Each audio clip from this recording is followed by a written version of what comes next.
All right, Hugh.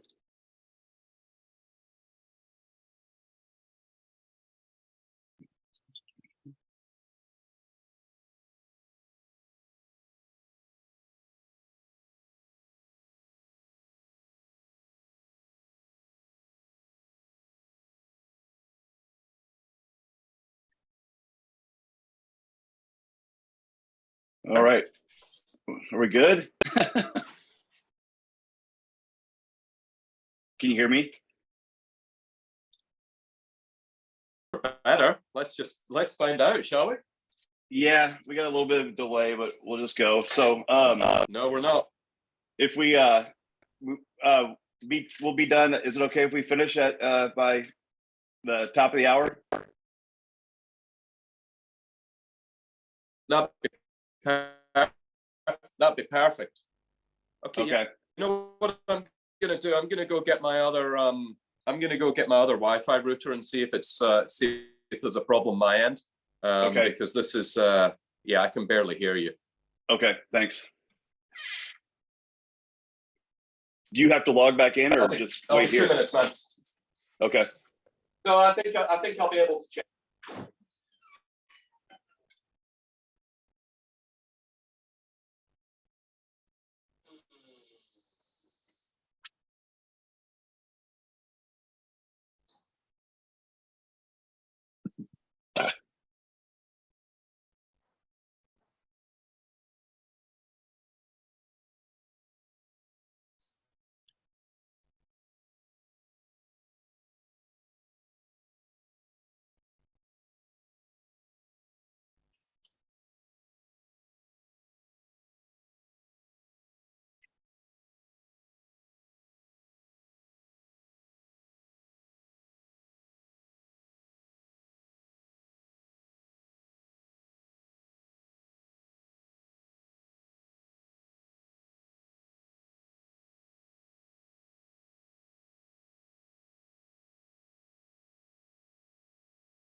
Another go, shall we?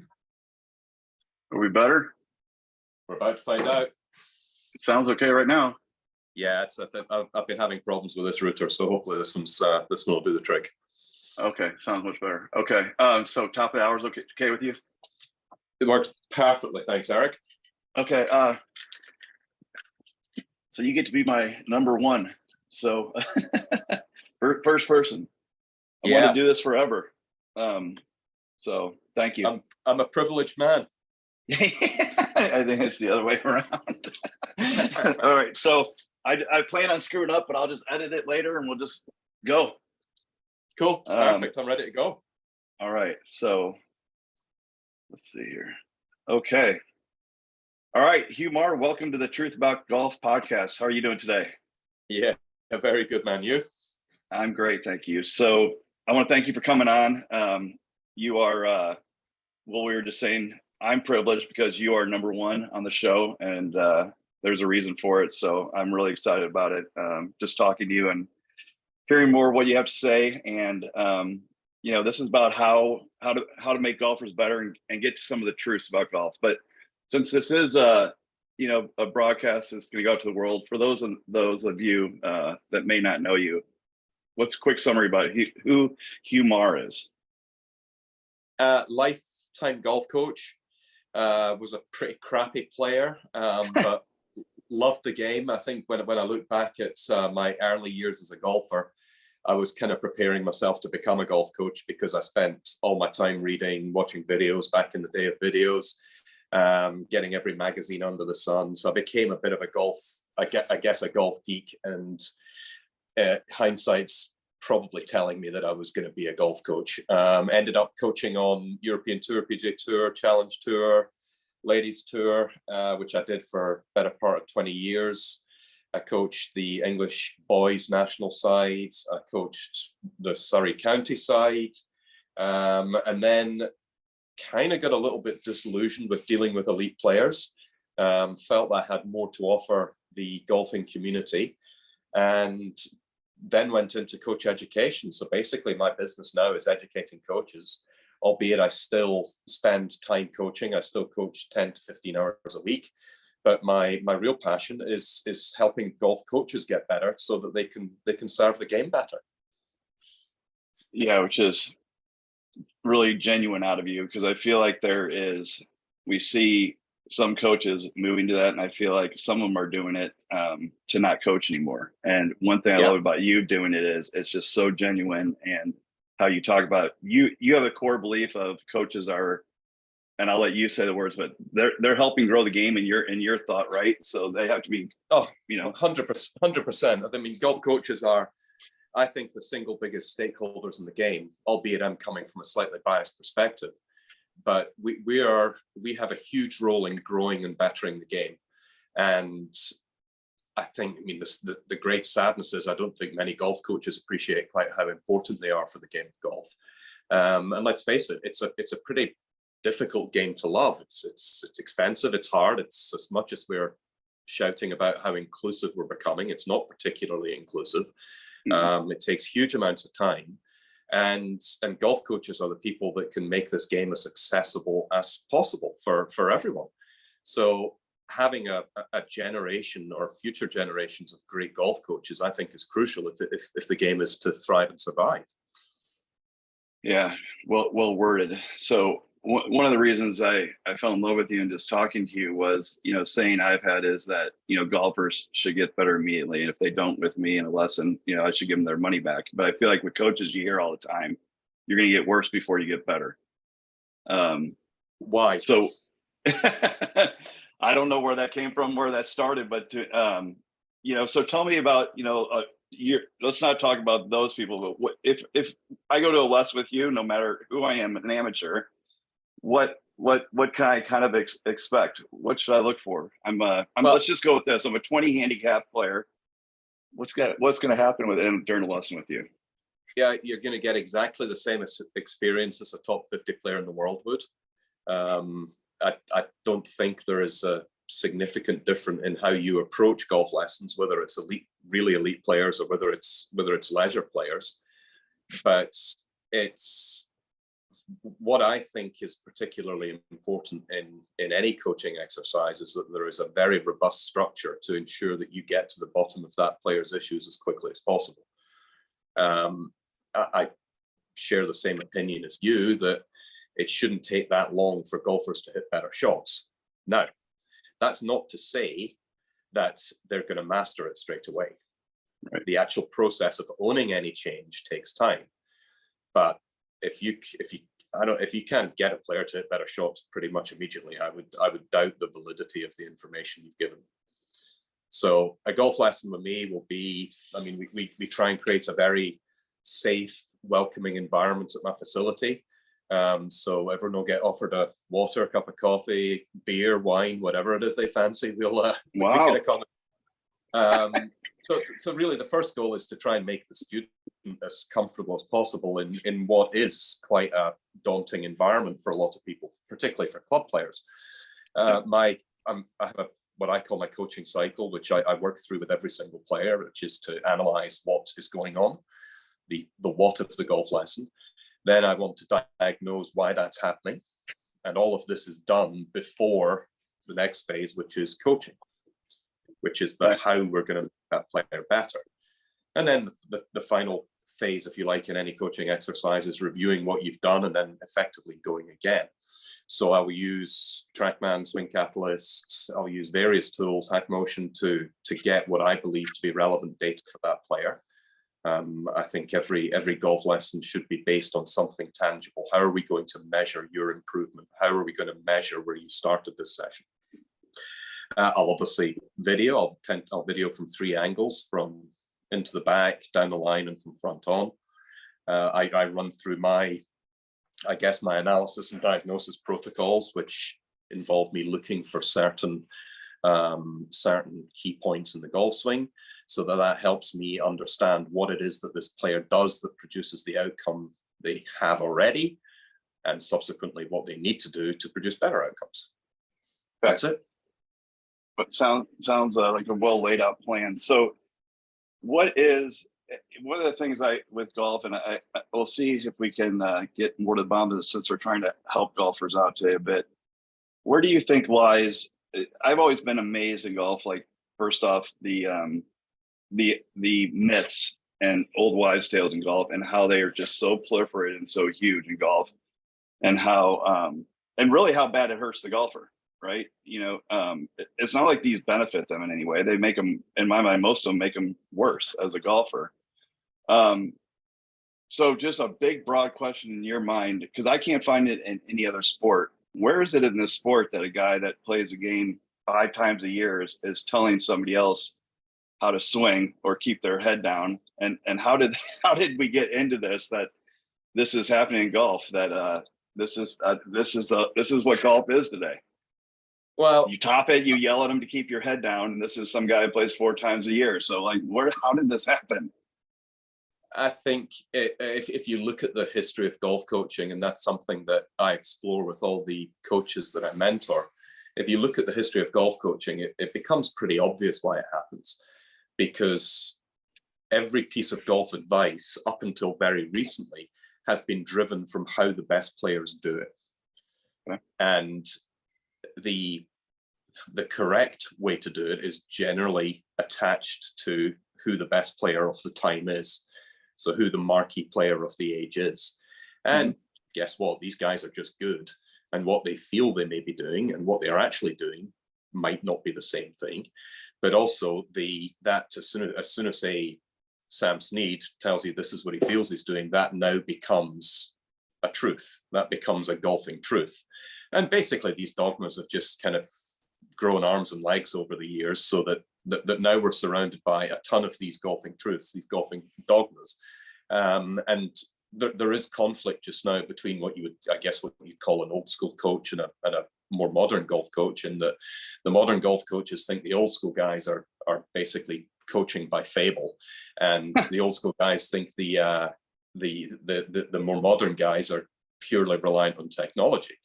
Yeah. The reality is that great coaching is a combination of the two. Great golf lessons are a combination of the two. And I've been having this conversation with one of my classes or programs this morning, that if you're going to coach golf, you've got to, and you're being authentic about it, you're being honest about it, you've got to know that what you coach has the effect you think it's going to have. Meaning, if you tell them to do something, you have to know the effect before you say it. Oh, hell yeah. Yeah. So if you tell them to get a flat wrist, you better know at the top, what's going to happen with the other matchups when you give them another closing move. Correct. And understanding that all golf swings aren't created equal. I think one of the biggest issues, particularly when we look at unconventional golf swings, is that we may actually end up pulling out the piece of the puzzle that makes it work. And as golf coaches, and unfortunately our market, golfers, are conditioned the same way, that we're conditioned to believe that you go for a golf lesson to be told what's wrong. Mm-hmm. And it's my belief that the first thing you should be asking in a golf lesson is, well, actually, why does this work? Because if you pull the wrong bit out, you've just made the game even harder for the person in front of you. Yeah. And also, if you thought about it from a pure business model perspective, and also from a kind of human perspective, if you go for a golf lesson and continually get told that you're not doing it right, and we've actually got to this ludicrous stage now, Erik, where you could hit great shot after great shot after great shot, and someone will tell you you're not hitting your great shots the right way. Yeah. But if you continually go back and get told you're doing stuff wrong, at some point you're going to stop going back. And from a business model perspective, that's a pretty crappy way of doing it. Yeah, very much so. Pretty much every golfer that I've ever worked with has got components that work. And getting rid of them is a pretty shitty idea. Getting rid of the ones that work. Yeah.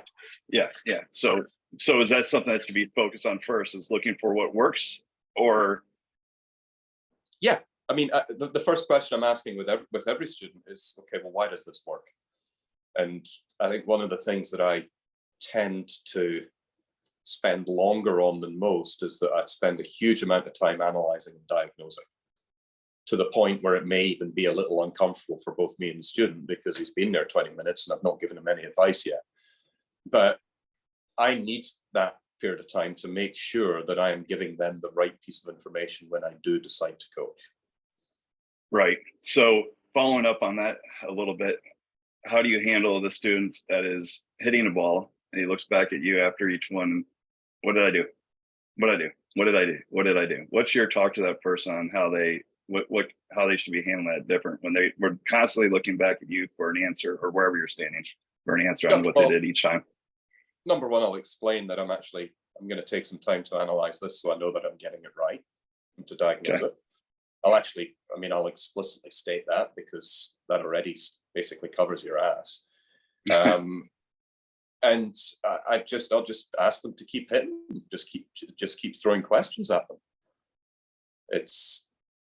It's something that, if you were to make a sort of comparison between what I would refer to as expert coaches and non-expert coaches, I think the amount of time an expert coach takes to analyze and diagnose is generally longer. That's interesting. Okay. And probably driven by the less expert coach's ego, that they want to jump in and say, well, you do this, this, and this, and you'll be a better golfer. And the student goes, oh, wow, you got that so quick. Well, I ain't seen many golfers improving that way.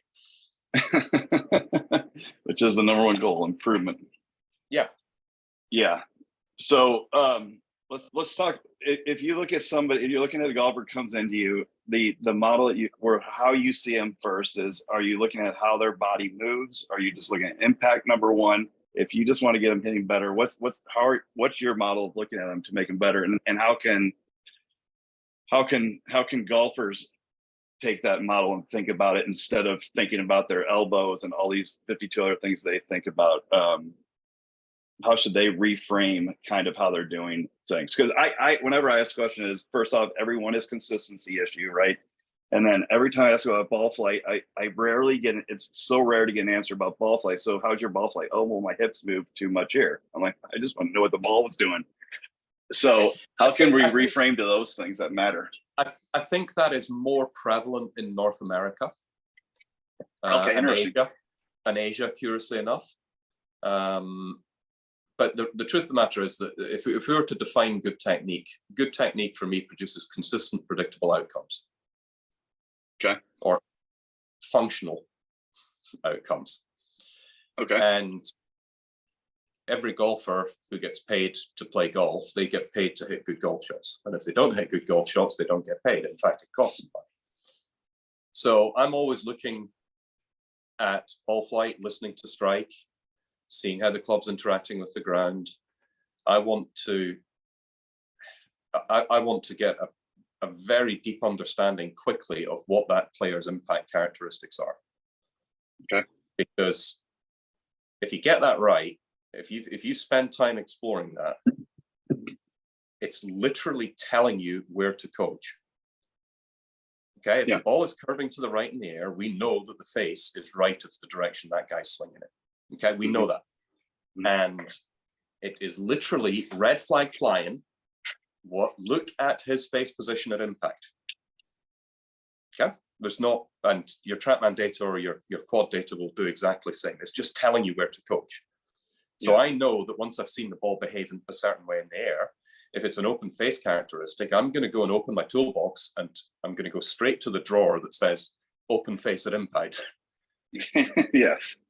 And then I've got all the various tools that I've built up over the years that I will use to help that player get better.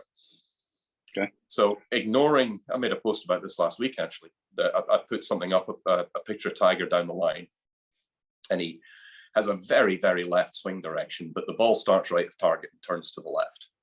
Mm-hmm. So the question I put out on Instagram was, well, what ball flight is Tiger hitting here? And pretty much everyone comes. Everybody's to the left. Yeah.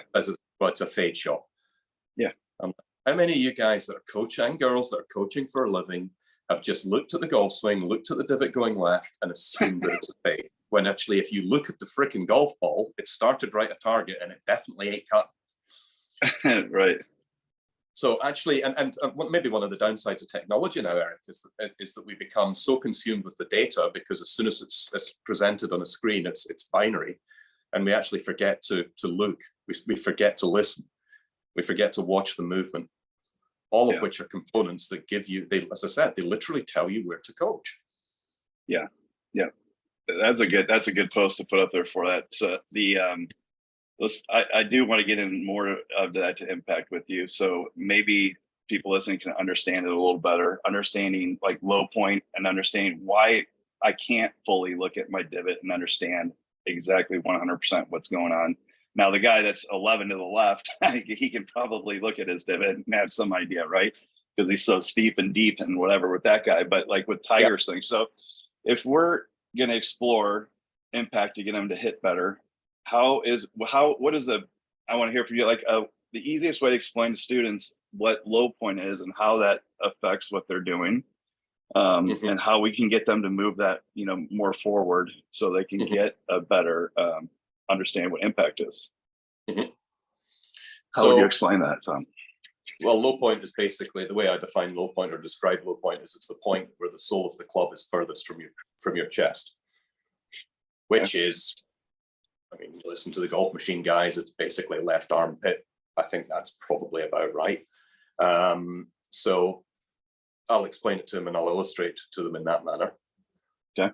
And then the majority of players will accept that they have to take a divot. So they accept that the club has to hit the ground. So the first thing I'll try and shift is I need to make sure that player's concept and understanding of what they're trying to do is sound. So the first question will be, right, well, you agree that the club needs to hit the ground, right? Yeah. Okay, so where does it hit the ground? And the amount of times where players, we're talking decent players, will answer that, well, it needs to hit the ground under the golf ball. Yep. So shifting concepts, absolutely massive in this. So explaining to them what it is and what it looks like and what they should be doing. Yep. Okay. So then how do we get them there? So give them an understanding. And then it's basically running through your analysis and diagnosis process. But if they understand what they're trying to do, number one, and they have got a concept of what low point actually is, it's basically the point the club hits the ground. That's an easier way to describe it. Then you need to ensure that you have got a suitable set of tools to help them do that. So I use a lot of kids' chalk. So I'll draw lines on the ground to represent target line, ball position line. I'll put lines on to help illustrate them to where we want to hit the ground. Okay. So generally my training or my coaching at that stage is very visual cue led. Okay. Because we can all explain what we need someone to do. Right. And they won't do it. Yeah. They need to see something. So turning it into some kind of tool that they can take away. And basically I'm handing out pieces of chalk left, right, and center here to people so they can go away and practice that on their own. Well, we know you use very expensive training aids. We already know that. I've got a thing about that, yeah.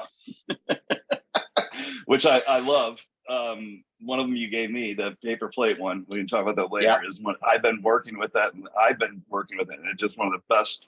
That drill is just awesome working with it. And it's a paper plate. And I spent a bunch of money on training aids over the years to find out I don't use any of them hardly. Yeah, well, with training, you've got to make it easy for the player to use them. Yeah. So as soon as they have to go online and order something, and then they get it, they don't know how to use it, it doesn't last long. So that's why I tend to work with training aids that are not really meant to be training aids. Yeah.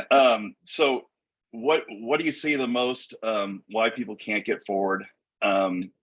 Is it, so I could be wrong, but I'd love to get your opinion on this. I feel like Jack Nicklaus, and I read this in a magazine when I was young, he talked about 80-20. You got to get 80% of your, I think he used weight back then back. Yeah. And I feel like everybody is taking that, you know, so everyone's way too far back on their back foot when they shouldn't be by the time they get to the top or whatever.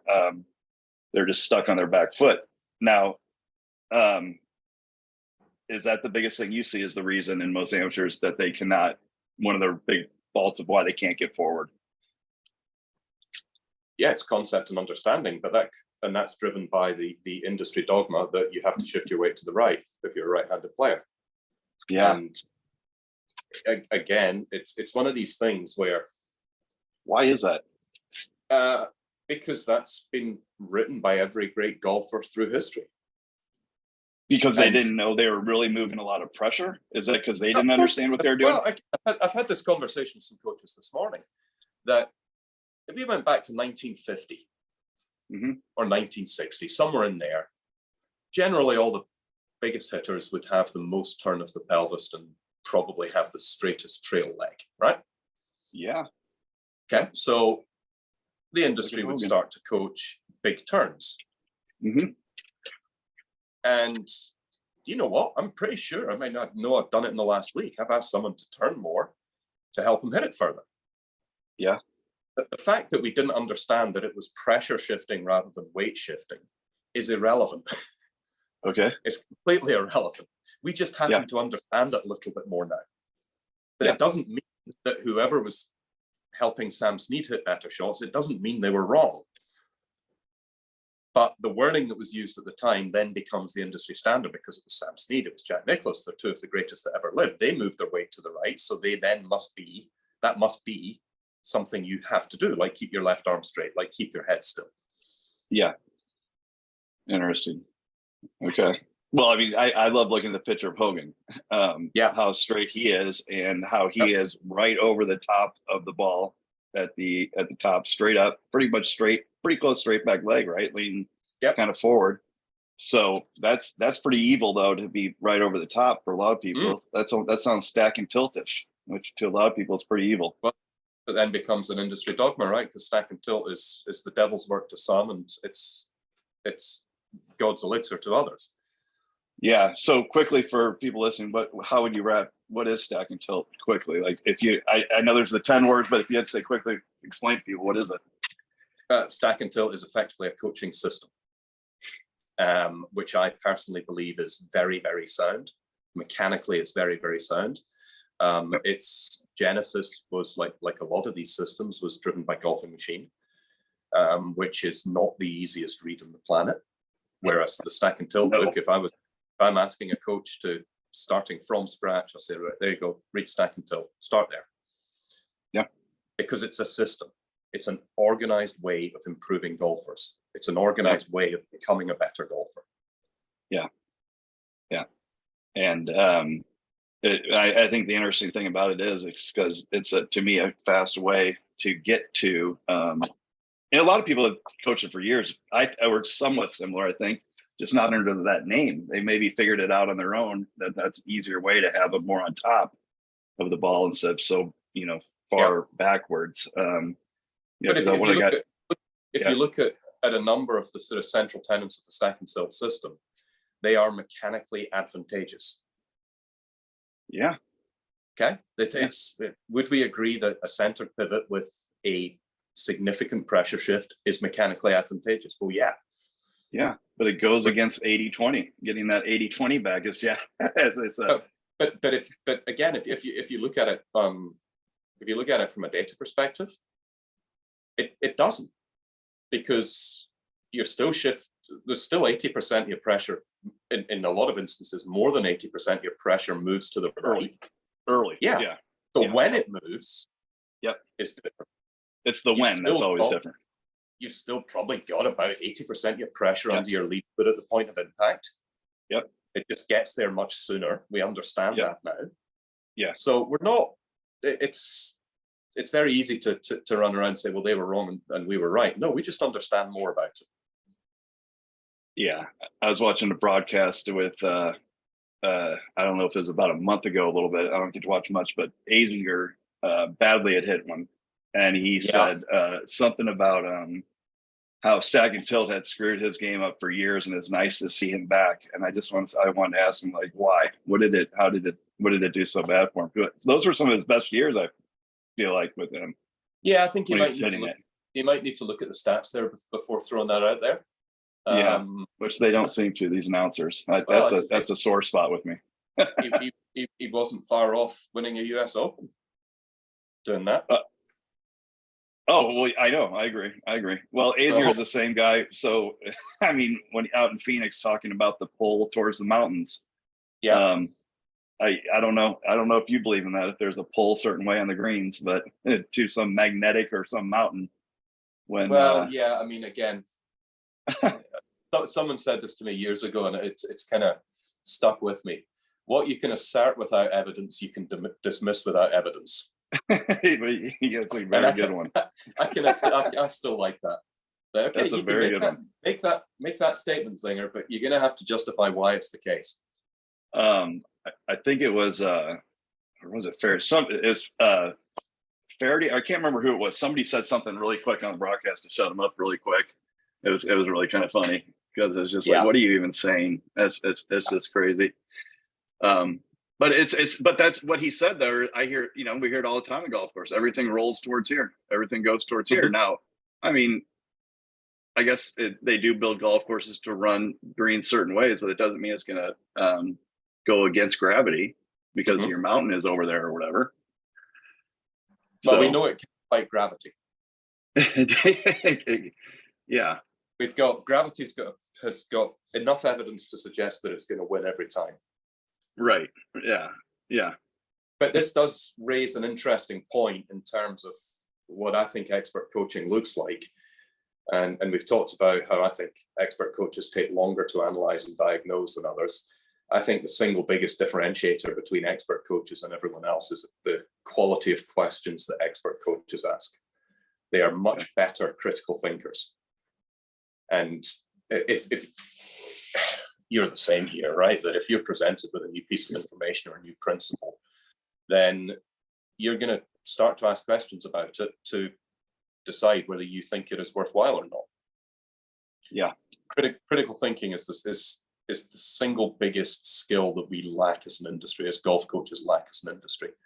Because if we start to ask better questions, we're not just going to accept, for example, that shifting 80% of your weight to the right side is good. Yeah.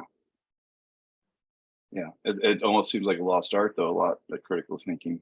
But it's easy not to. It's the easy life to not think that way. Well, but again, it's the way humans are conditioned. We're conditioned to find the simplest way to do everything. So it's easier to look at Google and come up with something than it is to actually think about it and ask questions. Yeah, that's been the case forever. Yeah. It's just easier now to come up with bullshit answers. Well, and then they're not going to know. The student won't know. Which I always, it's the same thing I think with doctors too. You always hear like, the greatest coach or the greatest, doctor. I'm like, well, how many surgeries have you had? Like, you only seen one. You've only been to this one coach, so you don't know that there could be better out there to help you get better. It's always sad to me when students don't get better. They come and they've just struggled for so long and they don't have the right opinion or right viewpoint or image in their mind of what a golf swing even looks like. And I'll spend a lot of time talking about it to them to get them to understand it. Like you've talked about, you have to have a visualization in your mind to reproduce it, I would think, of what it's supposed to be, at least some kind of thought, instead of getting right behind the ball casting to get back there. So let's technology. Has it made golfers better? Let's go post TrackMan. So since TrackMan's come out, has it made golfers better? And if not, like, why not? Or why has it? I guess it would Make have to make golfers- coaches better first to make the players better, make- but It made golfers better at the top level. okay. Or again, this is all my opinion, but I mean, I'm pretty sure I can justify it. I think it's made golfers better at the top level because they understand how far the ball goes. They understand what their optimum numbers are. They understand how to produce those numbers. I think it's helped them understand how to adjust for climate change, elevation change, stuff like that. Has it made coaching better? On the whole, no, because it's just another opportunity to spurt information, and gathering data and coaching are not the same thing. Right. Fundamentally different things. So gathering data and explaining that data to the student is not the same as coaching them to produce better shots and better data. I believe that technology in general has given us a much better understanding. So we go back to the discussion we've had about sort of turning and pressure shift. It's given us a much, much better understanding. I think technology is exceptional for coaches as a tool to validate their beliefs, their truths. So if I'm going to ask someone to do it and it doesn't have the effect that I think it would on the golf ball, then that's an opportunity for me to go away and learn. It's an opportunity for me to go away and get better. It's a great opportunity. I think all technology is great for validating. It's great for actually finding out what you advocate. Is that function? Does that make players better? Yeah. Okay. I guess we did find out TrackMan helped prove some things as myths, right? Path, first face, where the ball was coming, which is all I love asking coaches. But 1968, Erik, there's a book produced that was telling us this. Well, that's why I love asking coaches like you, like how. So, you saw it then. I mean, you had an idea back then, knowing that this may not be right. That's all path. But so, if somebody was hooking, would you tell them just keep going more and more right, because then you'd get the hook bigger? So, did something just seem wrong to you back then, or how were you able to do that before you actually knew the exact thing and you were told the wrong thing by PGA and whatever? We don't know what we don't know. It's hugely frustrating to me that golf coach education was based around principles that were very seriously flawed, and we had the information all along. That's just a source of frustration, nothing else. But you take TrackMan out of the equation here, that it doesn't matter what you know or what you believe to be the cause and effect. If you see a ball curving excessively one way or the other, you know there is some kind of argument going on between path and face, right? Yeah. So it's not going to change what you coach, because the more the ball's hooking, the more closed the club is to the path. Yeah. So you're still going to work on trying to narrow those vectors to ensure that you take the curvature away. So I don't think that's not the fault of having the wrong information. I'm still going to fix a guy by hooking it by trying to get the face closer to the path, just as I am with a slice. But the information of the day didn't tell you that. The information of the day would have told you to get him to hit more to the right to fix it, as far as path, right? But then if you follow just the information, you'd have seen the ball hooking more, and then you figure out why that path face vector has got bigger, and I need it to get smaller for this guy to hit better shots. Yeah. So you figured it out. I mean, the coaches figured it out. You look at Snead. So Snead used to talk about how, when he was asked how he hit draws and fades, he would say, well, to hit a fade shot, I point the face left to target. Yeah. He knew. Yeah. Well, he did know. I feel like a lot of them say some different things, but it really doesn't matter. They get it done. But the industry is now such it's so important to have something to sell in the industry. It's so important to be seen as something of a personality, or to have some kind of intellectual high ground over everyone else, that it's very easy to sell the bad. You're selling the wrong information, or you're selling bad information. The truth of the matter is that it's not like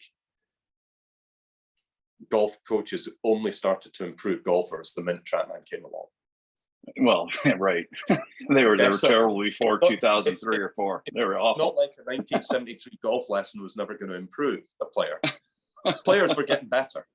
Golf coaches were helping players get better. So it's again, it's the same stuff. If in 1953, if you were wanting someone to hit it further, there's a decent chance you get to turn more. Now, the fact that they maybe didn't understand that difference between weight shift and pressure shift is completely irrelevant, because by turning more, they were shifting pressure better and they were hitting it further. Yeah. It doesn't mean these guys are wrong. It doesn't mean that we're the only people giving good golf lessons. It just means we understand it better, which should result in us giving better golf lessons. Unfortunately, it doesn't. Yeah. Well, I have a tough time ever going on Facebook or anything to some of these coaches' rooms and looking at it, because you'll see this thing where somebody will say Harmon's an effing idiot, or Butch Harmon's an idiot, or I'm just going like, what? Like, who's an idiot? Like, or they'll go off on these old guys. I'm like, you got to be kidding me. So I've always sought out people that have been around, coaches that have been around to learn from. I think they have a much better ability to communicate. Number one. And to be able to do that stuff, I think coaches today have it very easy, very, very easy to coach. You have all the tools in front of you. You have all the truths in front of you. And if you go about it the right way, I think it could be easy, but it's versus the old days where you didn't have the answers. But I don't know if it is, but I feel like it should be easy to, so many people have done the work for the coaches today to know a lot of what the answers are. Like, Matt, you may not have to. But the answers aren't the gold here, Erik. Yeah. The answers aren't the gold. It's the understanding of why that's the answer that's the gold. And that's not thought about. That's the critical thinking. That's critical thinking. The deep understanding of the why is more important than the what. That just telling someone that pressure shift is important. Well, actually, why? Yeah, I mean, you keep asking coaches why, you soon get to a point where you can identify their understanding level.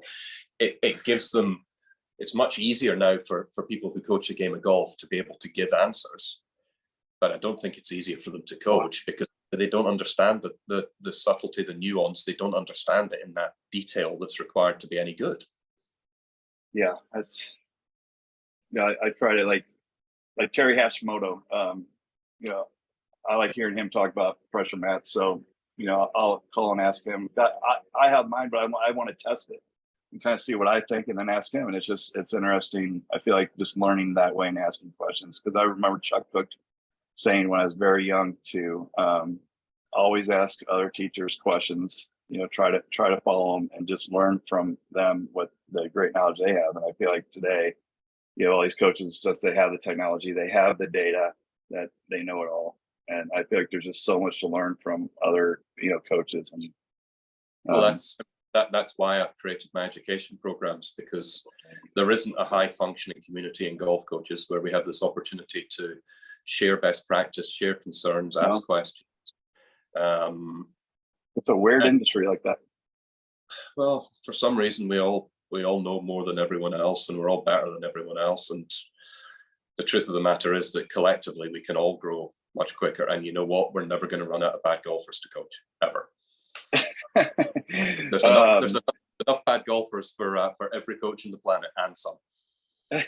I use Sportsbox AI a bit, and I showed it to another coach, and he said to me, he's like, "Oh man," because now they have watch lists, so they can do stuff on their own. He's like, "Man, now we're going to be running out of the job." Like, oh no, we'll have even more once they get a hold of this. Even more work. Yeah, once they're looking at these avatars and all this stuff, there'll be even more work. Okay, so I don't want to take up too much more of your time, but I want to end it like this. So we have, I'm going to go with the typical golfer.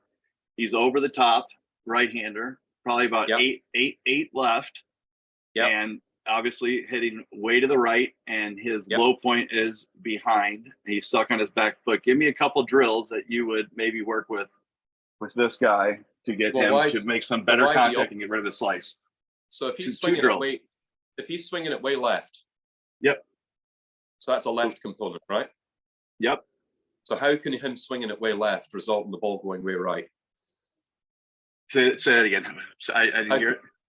So if he's swinging it way left, that's a left golf swing component, right?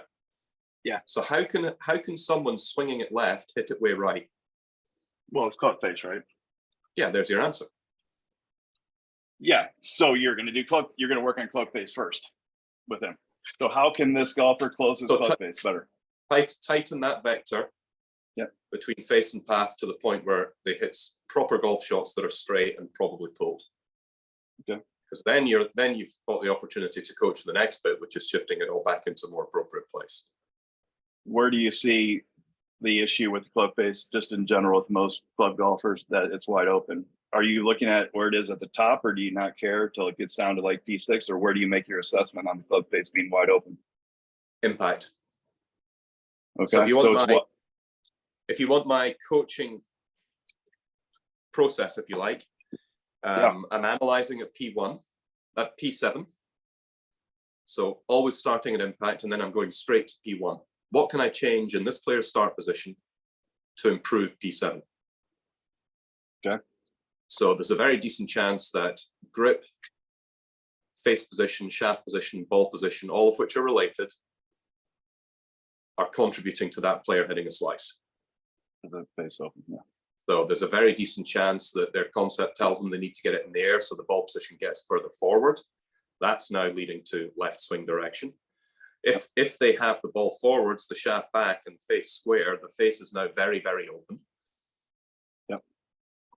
Yep. So that's a contributing factor. And then if they decide to shift to the right, that's creating even more left components with that very open face, which is creating even more slice. Yeah. So first job is their start position appropriate for the shot they want to hit? Okay. So grip, shaft position, face position is where I'd start all the time. Love it. And you're any gonna fix most. golfer. Yeah. Awesome. Love it. You just helped a lot of golfers. I hope Hugh, so. thank you so much for your time. No, it's a pleasure. I've thoroughly enjoyed it. And more than happy to do this anytime. I love talking about golf. I appreciate you. Thank you. No, it's a pleasure, man. Thank you for your time. Thank you. Okay, so that's awesome. I appreciate you. I love hearing you talk about things. It's awesome.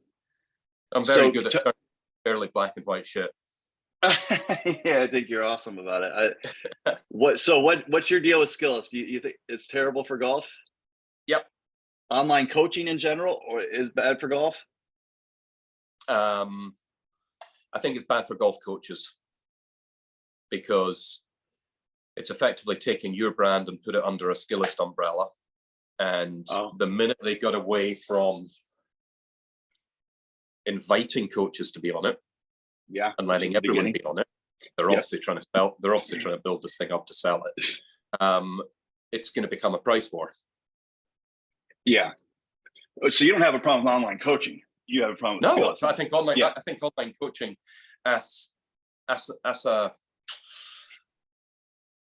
an addition to golf coaching, a support to your existing coaching is phenomenal.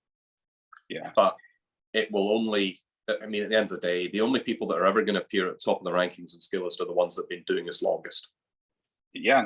And we got going basically right at the right time, the beginning of COVID, and they are the ones that are just killing it. And the whole point of online coaching is that you should theoretically get access to people you wouldn't typically get access to.